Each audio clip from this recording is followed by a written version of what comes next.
गजानन, तुम शुभ करता विघ्न विनाशन। गणेश लीला, गणेश लीला।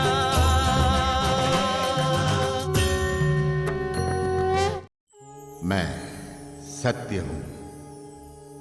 सत्य का संबल ही मानव को इस कलियुगी भवसागर से पार कर उसका उद्धार करता है।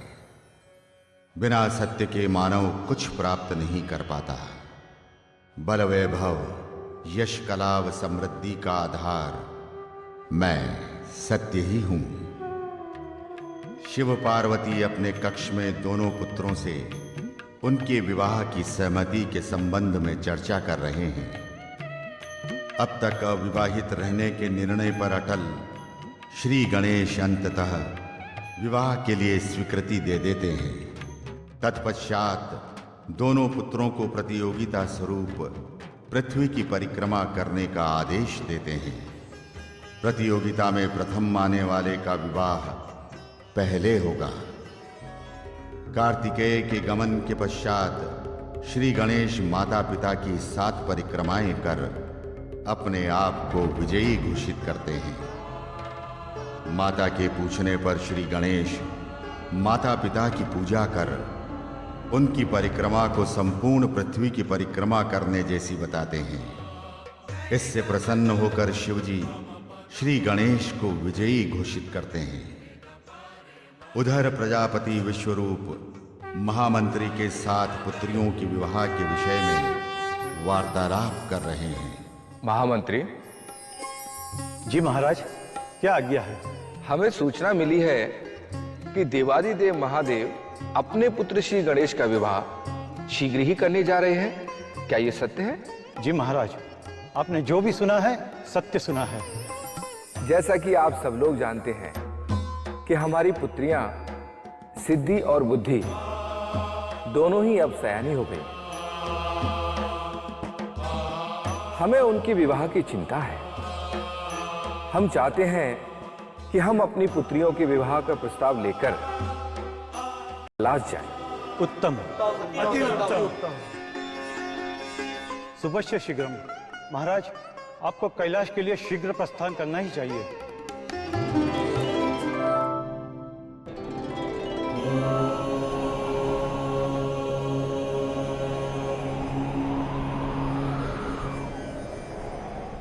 प्रणाम महादेव, प्रणाम देवी पार्वती। हे देवादिदेव महादेव, हमें सूचना मिली है कि आप अपने पुत्र चिरंजीवी श्री गणेश का विवाह करना चाहते हैं। हाँ विश्वरूप, कोई भी संस्कार उपयुक्त समय पर हो जाए तो वो उत्तम होता है। गणेश अब विवाह के योग्य हो गए हैं। माता पिता के नाते हमें अपना कर्तव्य पूर्ण करना है। हे प्रभु, मेरी भी एक विनती सुन लें और उसे स्वीकार कर मुझ पर कृपा करें।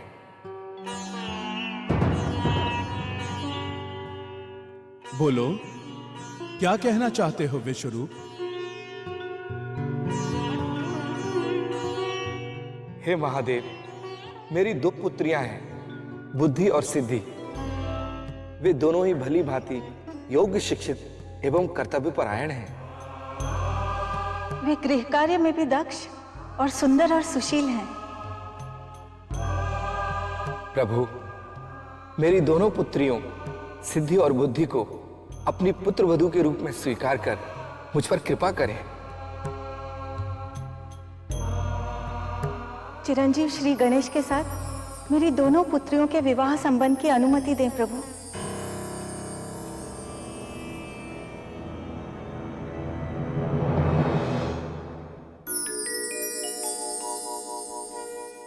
विश्वरूप,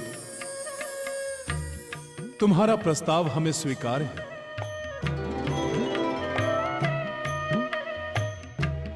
चिरंजीव गणेश के साथ तुम्हारी दोनों पुत्री सिद्धि और बुद्धि के विवाह की हम अनुमति देते हैं।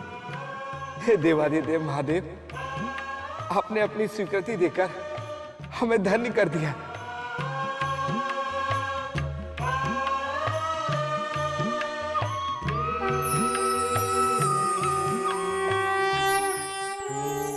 देखा आपने, भगवान शिव और माता पार्वती ने राजा विश्वरूप को श्री गणेश के साथ उनकी पुत्रियों के विवाह की स्वीकृति दे दी। स्वीकृति प्राप्त होने पर राजा विश्वरूप के महल में विवाह की जोर शोर से तैयारियां प्रारंभ कर दी गई।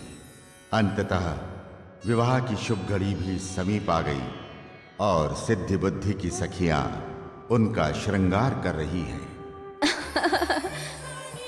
देखो तो हमारी सिद्धि कितनी सुंदर लग रही है। बुद्धि तो ऐसी लग रही है जैसे कि आकाश से बिजली टूट पड़ी हो। नारायण नारायण। अरे ये क्या, हम सब यहाँ हंसी करते ही रह गए और वहाँ देवश्री बारात का संदेशा लेकर भी आ गए। धन्य है प्रभु की लीला।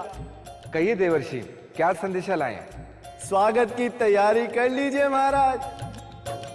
वो शुभ घड़ी जिसके लिए हम सब इतने व्याकुल थे, बस आने ही वाली है। बारात बस पहुंचने ही वाली है महाराज।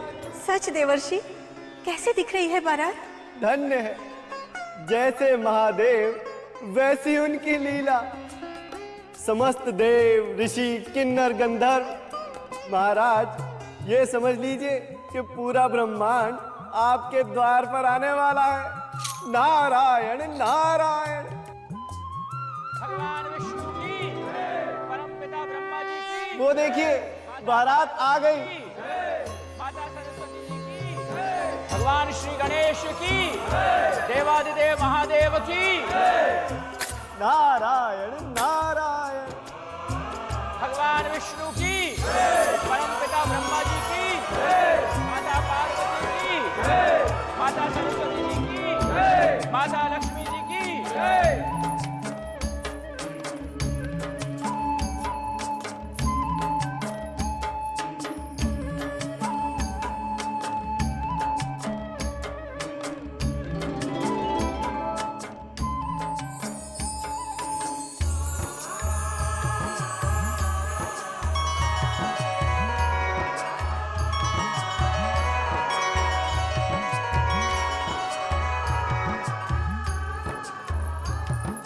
अहो भाग्य हमारे, जो वर वधू को आशीष देने स्वयं इस जगत के सृष्टा साक्षात प्रजापति ब्रह्मा पधारे।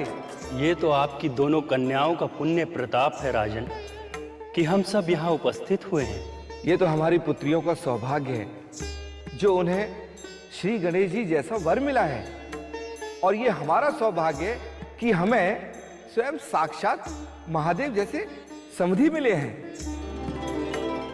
किंतु इसमें कोई संदेह नहीं कि आपकी कन्याएं सुख समृद्धि और विवेक का प्रतीक हैं। और ये भी सर्वविदित है कि जहाँ सिद्धि और बुद्धि एक साथ होंगी, निश्चित ही सुख और शांति वहां रहेगी। यही कारण है कि हमने महाराज विश्वरूप का निवेदन बड़े ही सहज भाव से स्वीकार कर लिया।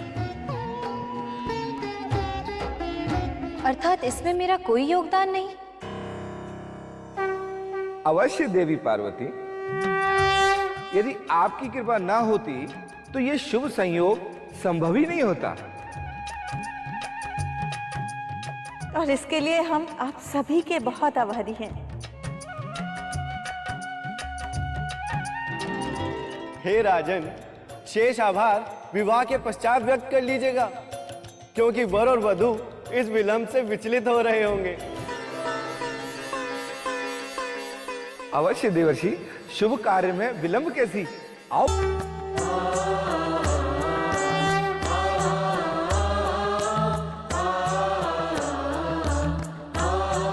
लग्न का शुभ मुहूर्त हो गया है, आप कन्याओं को मंडप में बुलाइए।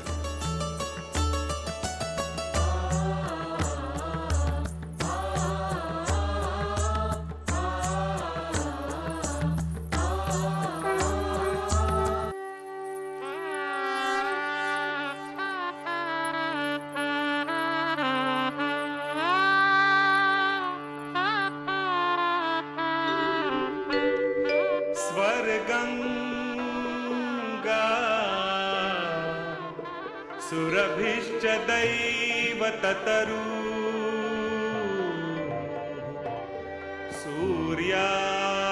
वृषभा कौमुदी सिद्धिं पुण्य विवाह कार्य परका दृष्ट्वा च सम्मोहिताः तद्वद् बुद्धि विवाह कार्यकरणे मज्जन्ति दिग्देवताः इत्थं सिद्धि सुबुद्धिदन्ति यमने कुर्वन्तु वो मंगलम्।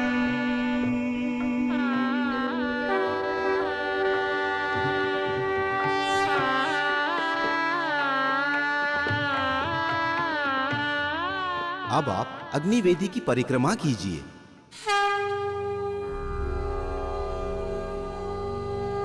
ओम अर्यमणं देवं कन्या अग्निमयक्षत स नो अर्यमा देवः प्रेतो मुञ्चतु मापतेः स्वाहा इदमर्यम्णे अग्नये इदन्नममः।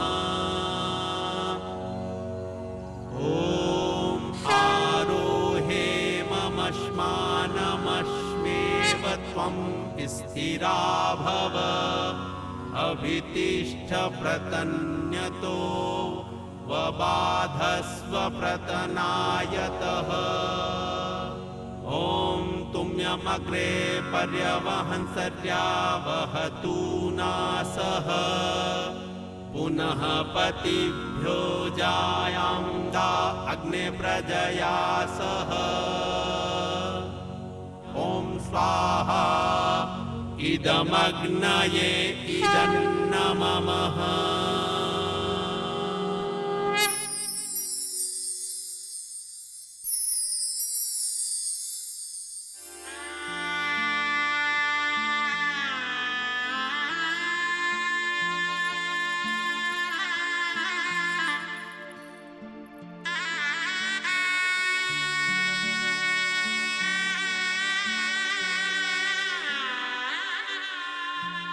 पुत्रियों, ये हमारा सौभाग्य है कि तुम्हें इतना अच्छा घर मिला।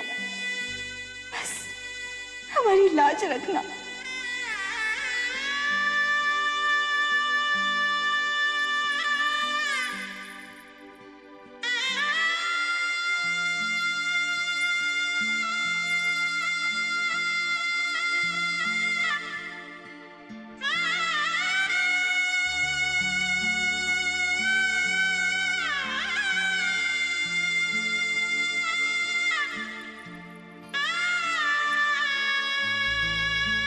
पुत्रियों, मायके से ससुराल के बीच एक रास्ता होता है, दायित्वों से भरा हुआ, जिनमें हमने तुम्हें जो संस्कार दिए हैं, उन संस्कारों के सहारे रह उनका ध्यान रखना बेटी। तुम्हारा जीवन सदा सुखमय रहे।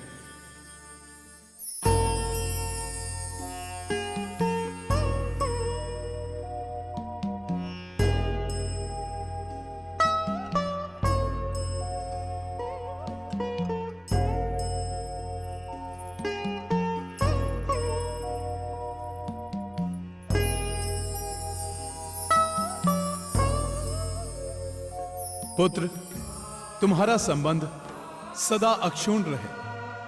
हमारा आशीर्वाद सदैव तुम्हारे साथ रहेगा। अब तुम हमारे घर का मान हो, सुख और समृद्धि हो। आज से अपने घर का दायित्व मैं तुम्हें सौंपती हूँ।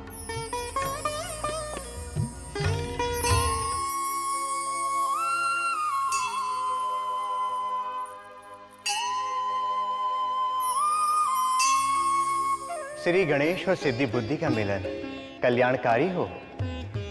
कन्याओं, तुम्हारे चरण जहाँ जहाँ भी पड़ेंगे वहाँ धन, धान्य और ऐश्वर्य की वर्षा हो।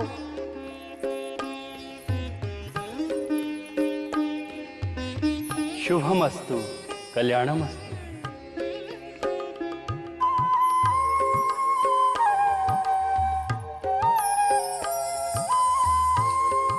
नारायण नारायण। कन्याएं तो स्वयं परम पिता का आशीर्वाद होती हैं। उनका तो जन्म ही इसलिए होता है कि वो जिस घर में भी जाएं उसे स्वर्ग बना दें, क्योंकि वे तो देवी का स्वरूप होती हैं। मेरी कामना है कि तुम दोनों भी अपने पति के घर साक्षात माता लक्ष्मी और सरस्वती का अवतार सिद्ध हो।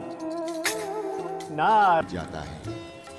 इसी अंतराल में हमारे कथानायक श्री गणेश 2 बच्चों के पिता बन जाते हैं। सिद्धि से क्षेम और बुद्धि से लाभ नामक 2 पुत्रों की किलकारियां शिवधाम में गूंजने लगती हैं।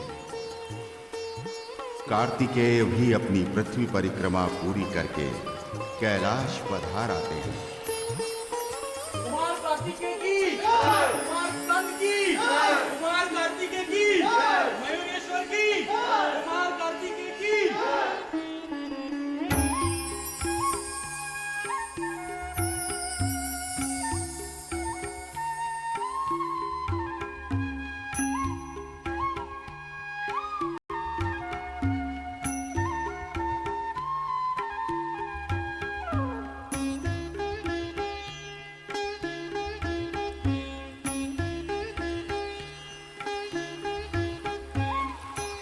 प्रणाम पिताश्री, प्रणाम माताश्री।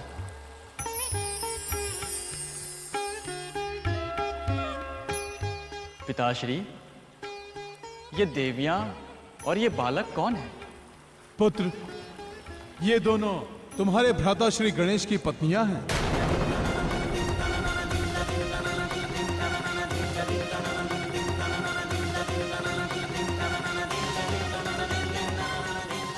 और ये बालक क्षेम और लाभ तुम्हारे भतीजे हैं, अर्थात गणेश के पुत्र।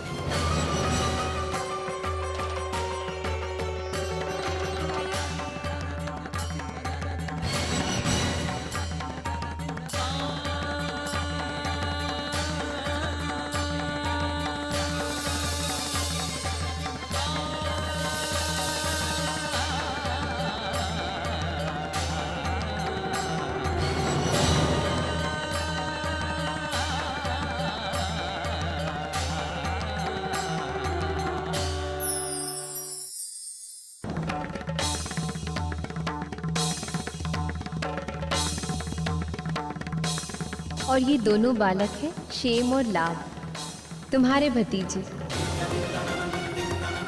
अर्थात गणेश के पुत्र।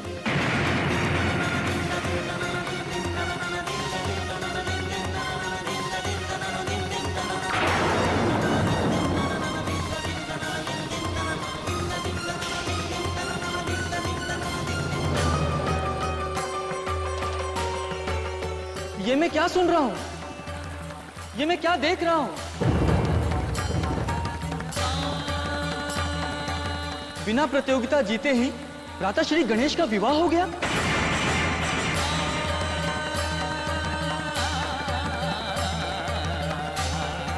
और वो 2 बच्चों के पिता भी बन गए।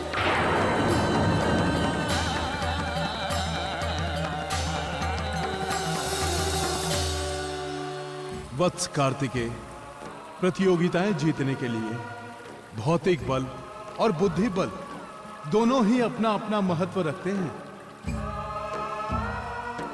किंतु कई बार अकेला बुद्धि बल ही सफलता प्रदान कर देता है। वृथा श्रम करने की आवश्यकता नहीं पड़ती। और तुम्हारे भ्राता श्री गणेश ने युक्तिपूर्वक बुद्धि बल से ये प्रतियोगिता जीत ली है।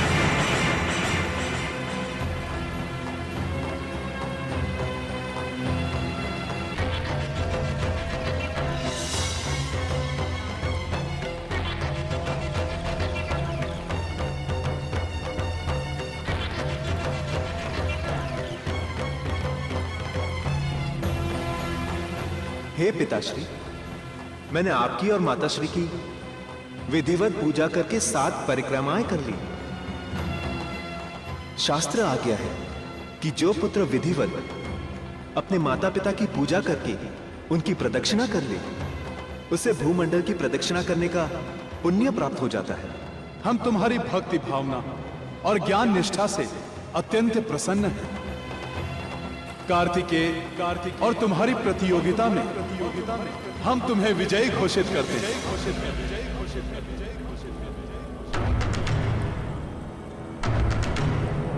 पुत्र कार्तिकेय, लोक व्यवहार के लिए शास्त्र आज्ञा और वेद विधान मुख्य आधार हैं। उनका पालन करते हुए ही हमने पुत्र गणेश का विवाह तुमसे पहले कर दिया। नहीं नहीं पिताश्री, ये सब अनुचित हुआ है।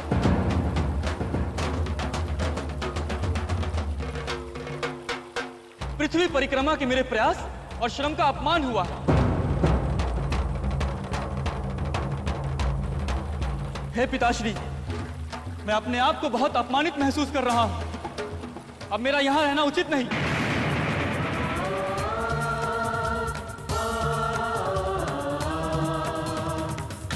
पुत्र कार्तिकेय, ये तुम क्या कह रहे हो? एक छोटी सी बात पर इतना कठोर निर्णय लेना उचित नहीं है पुत्र। वत्स कार्तिकेय, मन में शांति धारण करो। उत्तेजना और भावुकता में लिए गए निर्णय सही नहीं होते। पुत्र कार्तिकेय, तुम कहीं नहीं जाओगे, तुम हमारे साथ रहोगे कैलाश में।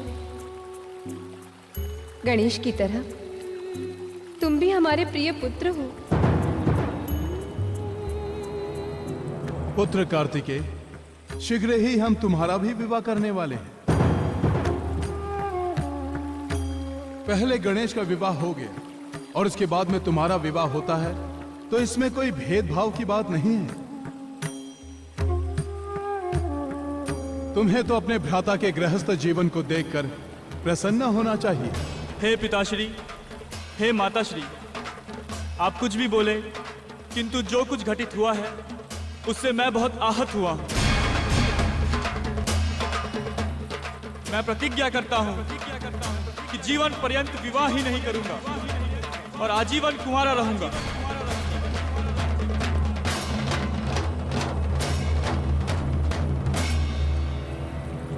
मैंने यह भी निर्णय लिया है कि शीघ्र ही कैलाश छोड़कर कहीं अन्यत्र चला जाऊंगा।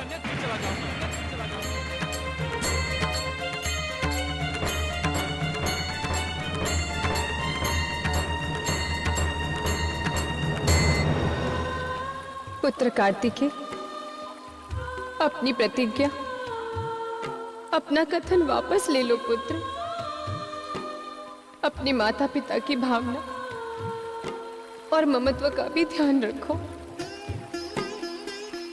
तुम्हारे बिना हम एक क्षण भी नहीं रह पाएंगे पुत्र। हाँ पुत्र, तुम्हारी माता ठीक कह रही हैं। एक पुत्र के घर छोड़कर जाने पर माता पिता को जो कष्ट होता है उसे व्यक्त करना संभव नहीं है।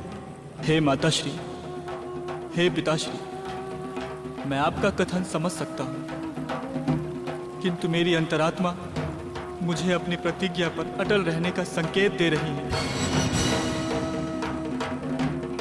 आप तो स्वयं जानते हैं कि जो भी व्यक्ति अपनी अंतरात्मा की आवाज को अनसुना कर देता है उसका स्वरूप पतित हो जाता है।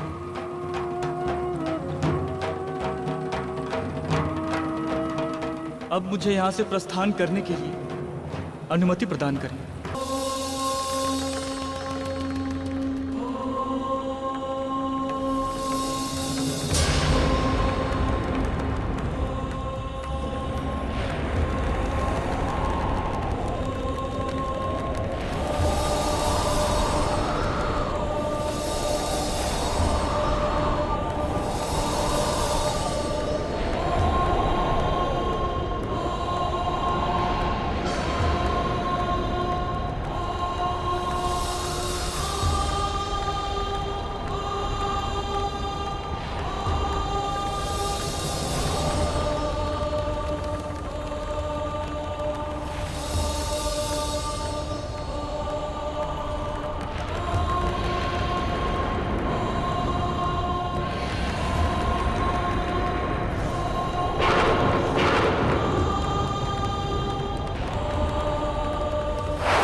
कार्तिकेय,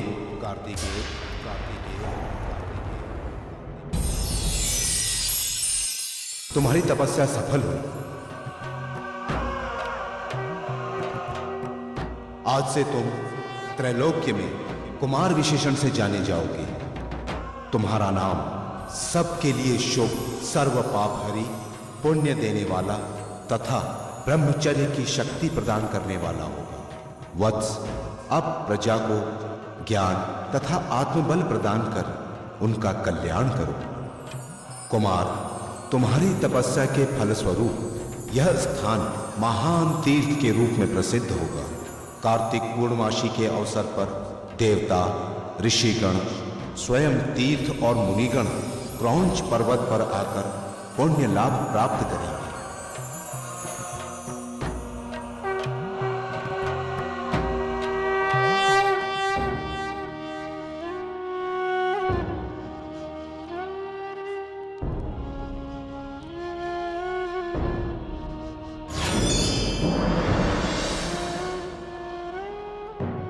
पार्वती, तुम्हारे मुखमंडल पर यह उदासी कैसी?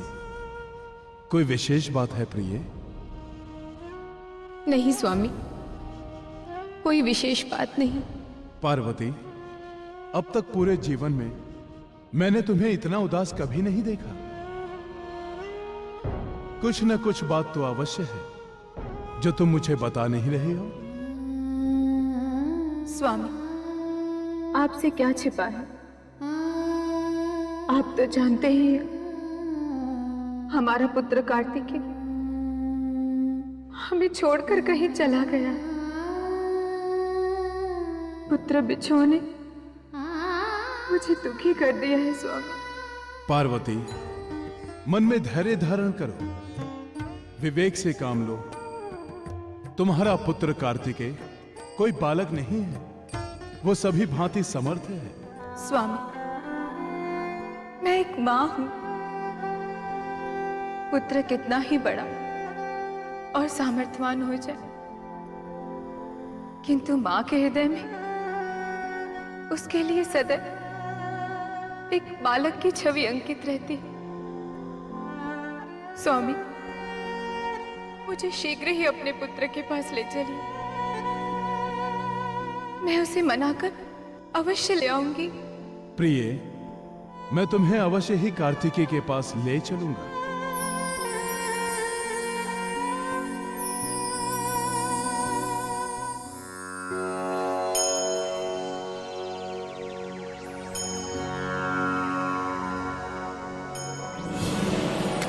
नारायण नारायण।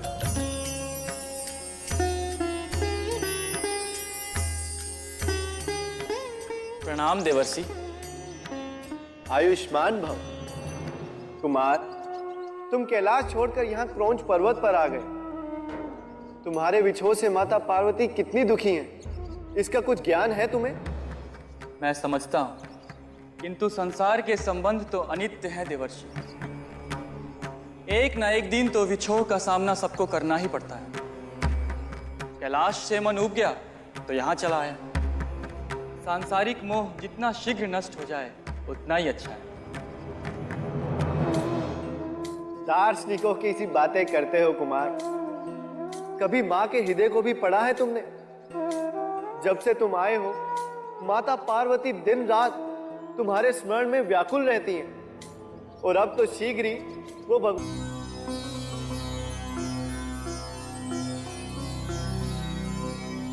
प्रणाम कुमार। आप अपना आश्रम छोड़कर अन्यत्र ना जाएं कुमार। ये क्रौंच पर्वत आपकी तप स्थली है। आपने अपनी साधना से इसे तीर्थ स्थल बना दिया है। लोक मंगल के लिए आपका यहाँ रहना आवश्यक है कुमार। आपका मार्गदर्शन पाकर लोग धर्म मार्ग पर आगे बढ़ेंगे और उनका कल्याण होगा। अब मैं वापस आश्रम तो नहीं जाऊंगा, पर आप सबके आग्रह को स्वीकार करते हुए मैं क्रौंच पर्वत पे ही अपने निवास को बनाए रखूंगा। आपका कल्याण हो कुमार, आपका मंगल हो।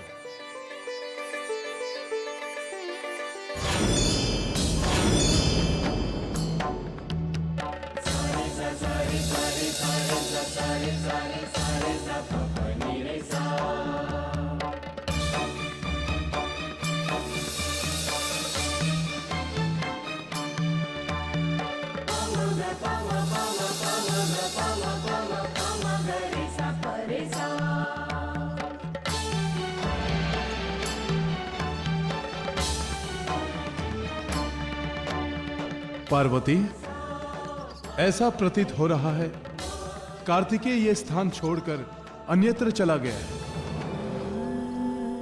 स्वामी, इस स्थान के कण कण में मुझे अपने पुत्र कार्तिकेय की स्पर्श की सी अनुभूति हो रही है। उसकी तप और साधना ने इस स्थान को चैतन्य और पुण्य तीर्थ बना दिया है। स्वामी, यहाँ आते ही मेरा पुत्र मुख शांत हो गया है। पार्वती, तुम सत्य कह रही हो। इस स्थान पर पुत्र कार्तिकेय को महान सिद्धि प्राप्त हुई है। उसे परात्पर का आशीर्वाद मिला है। स्वामी, कैलाश की तरह हमें इस स्थान को भी अपना आवास बनाना चाहिए। पार्वती, मेरे मन में भी यही विचार उठ रहे हैं।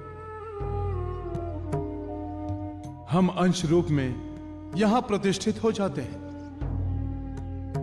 यह स्थान कालांतर में मल्लिका अर्जुन पीठ के रूप में प्रसिद्ध होगा। अपने पुत्र कार्तिकेय से संबंध बनाए रखने के लिए मैं तुम्हें अपने साथ ले यहां प्रत्येक पावन पर्व, अमावस्या और पूर्णिमा पर आता रहूंगा और अपने भक्तों की मनोकामना पूर्ण करूंगा।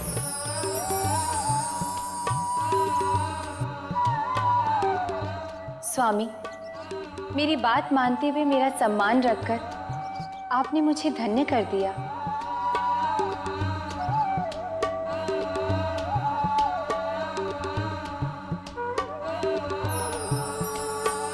ओम गण गणपते विघ्न विनाशने स्वाहा।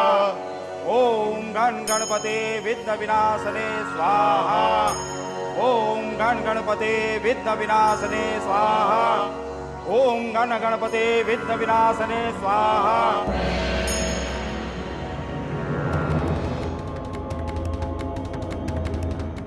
ठहरो। तुम यज्ञशाला में प्रवेश नहीं कर सकते। क्यों ऋषिवर? मैं यज्ञशाला में प्रवेश क्यों नहीं कर सकता? ये हमसे नहीं, अपनी माता से जाकर पूछो। इसमें माता से पूछने वाली क्या बात है ऋषिवर? अभी भी नहीं समझे? मैं बताता हूं, तुम ऋषि पुत्र नहीं हो।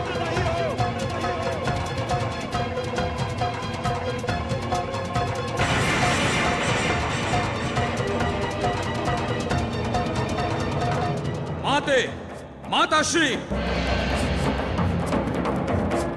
बोलो पुत्र,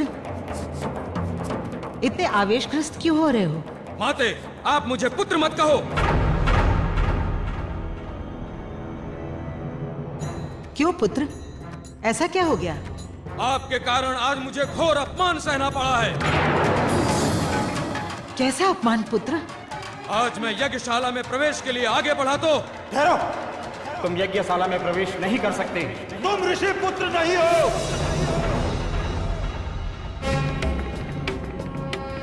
सच सच बताओ, मेरे पिता कौन हैं? क्या मैं ऋषि पुत्र नहीं हूं?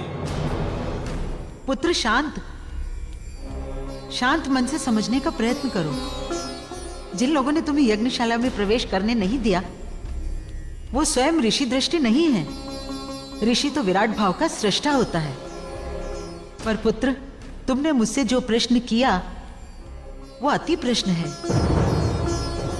ऐसे प्रश्नों को ना तो पूछा जाता है, ना ही उनका प्रत्युत्तर दिया जा सकता है। आप सत्य बताएं, आप मेरी माता हैं या कलंकिनी हैं? गृत्समत, तुम अपनी मर्यादा में रहकर वार्तालाप करो। माँ माँ होती है, ना वो अपवित्र होती है, ना कलंकिनी। तुम में बुद्धि दोष पैदा हो गया है, उसे ठीक करो पुत्र। आप सत्य नहीं बता रही हैं, आप दुष्टा हैं, कलंकिनी हैं, व्यभिचारिणी हैं। गृत्समत,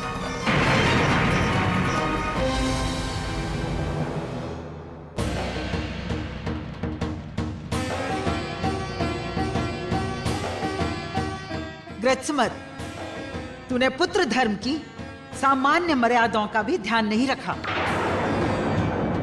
अपनी जननी का कठोर शब्दों में अपमान किया है तूने। जा, मैं तुझे श्राप देती हूँ। तू एक महाभयंकर दानव आचरण करने वाले पुत्र का पिता बनेगा, जिसके अत्याचारों से तू ही नहीं समस्त त्रिलोक कांप उठेगा।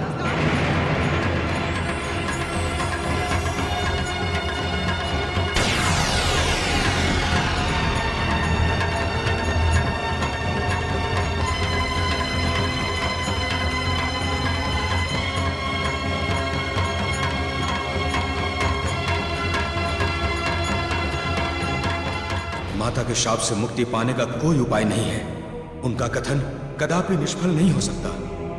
अब तो भगवान महागणपति ही मेरी रक्षा कर सकते हैं। मुझे उन्हीं की शरण में जाना होगा। माता का शाप सुनकर कृत्समद वन की ओर प्रस्थान कर देता है। वन में पर्णकुटी बनाकर वहां भगवान महागणपति की आराधना करने लगता है। ओम महागणपते नमः। ओम महागणपते नमः।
कृत्समद की तपपूर्ण उपासना से भगवान महागणपति प्रसन्न हो गए और एक दिन उसके सामने प्रकट हो गए। कृत्समद, आंखें खोलो।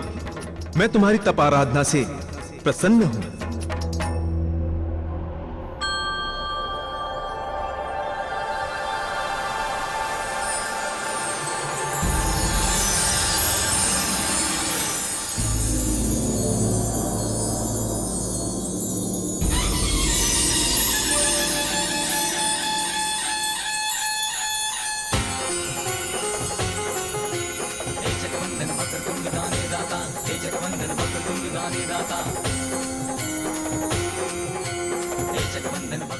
वत्स, तुम्हारी तपस्या पूर्ण हुई।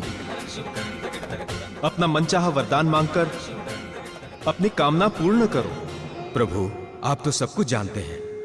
माता के श्राप से मेरा मन बड़ा व्यथित है। आप उसे निरस्त करके मुझे आश्रय दें प्रभु। वत्स, माते के श्राप को संसार में कोई निरस्त नहीं कर सकता। मैं केवल इतना कर सकता हूं कि तुम्हें एक बलवान पुत्र प्राप्त होगा, जो मेरी आराधना करके अंत में शिवजी के हाथों मोक्ष को प्राप्त होगा। और तुमने जो भक्ति भावना पूर्वक मेरी उपासना की है, उसके फल स्वरूप तुम्हें मेरे लोक की प्राप्ति होगी। प्रभु, मुझ पर एक कृपा और करें। बोलो वत्स, क्या चाहते हो? प्रभु, आप मेरे तप स्थल पर निवास करके भक्तों का कल्याण करें और मुझे अपनी परम भक्ति और ज्ञान प्रदान करें प्रभु। तथास्तु वत्स। मैं यहां अपने अंश रूप में व्याप्त रहकर लोगों की मनोकामना पूर्ण करूंगा। तुम्हारी श्रद्धा भक्ति सदैव अटल बनी रहे।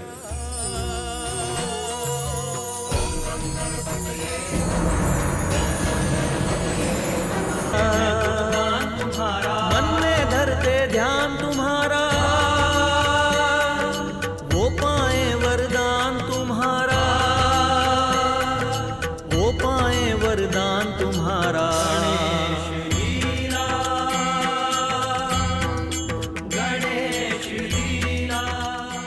छी।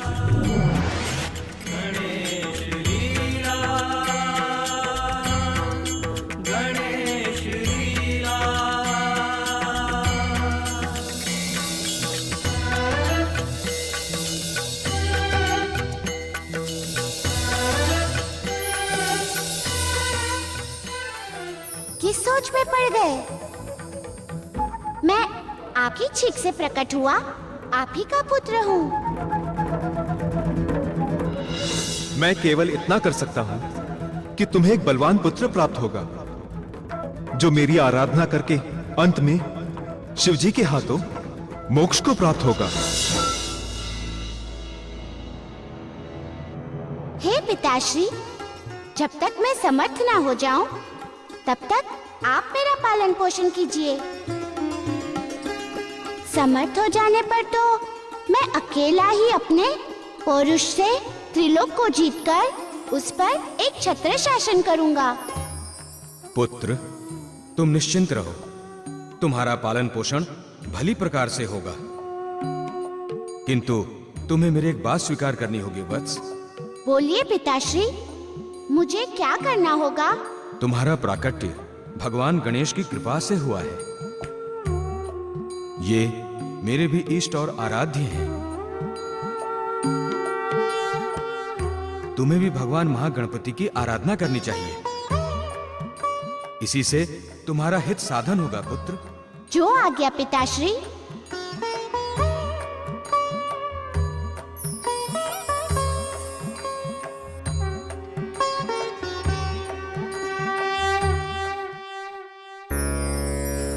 गृत्समद ने अपनी छींक से प्रकट बालक का प्रेम पूर्वक लालन पालन किया।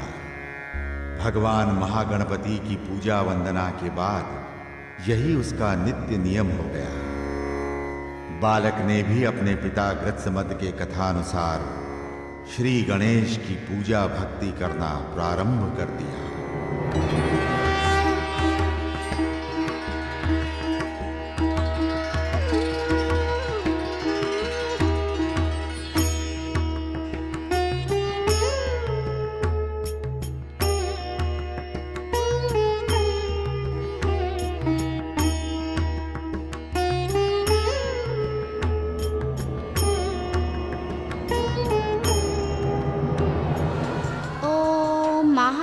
गणपतिये नमः।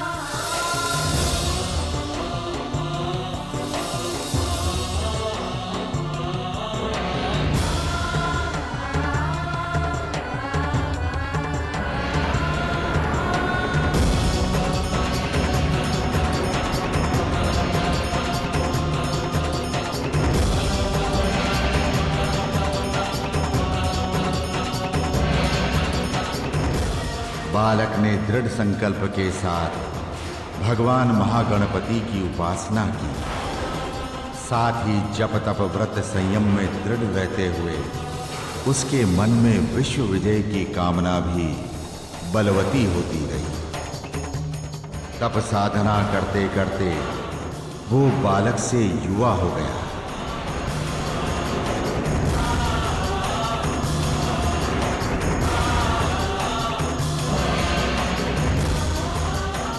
एक दिन भगवान महागणपति ने उसकी तप आराधना से प्रसन्न होकर उसे साकार रूप में दर्शन दिए। वत्स, गणेश लीला, गणेश लीला। ओम गणपतये नमः, ओम गणपतये नमः, ओम गणपतये नमः। से प्रसन्न होकर तुम्हें मनोवांछित वरदान देने के लिए प्रकट हुआ हूं।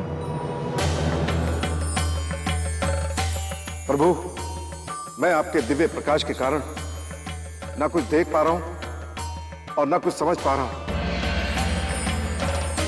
मेरे मन में भय सा प्रतीत हो रहा है। वत्स, मैं तुम्हारी तपस्या से संतुष्ट हूं। मुझसे अपना मनोवांछित वरदान मांगकर अपनी तप साधना का फल प्राप्त करो तपस्वी।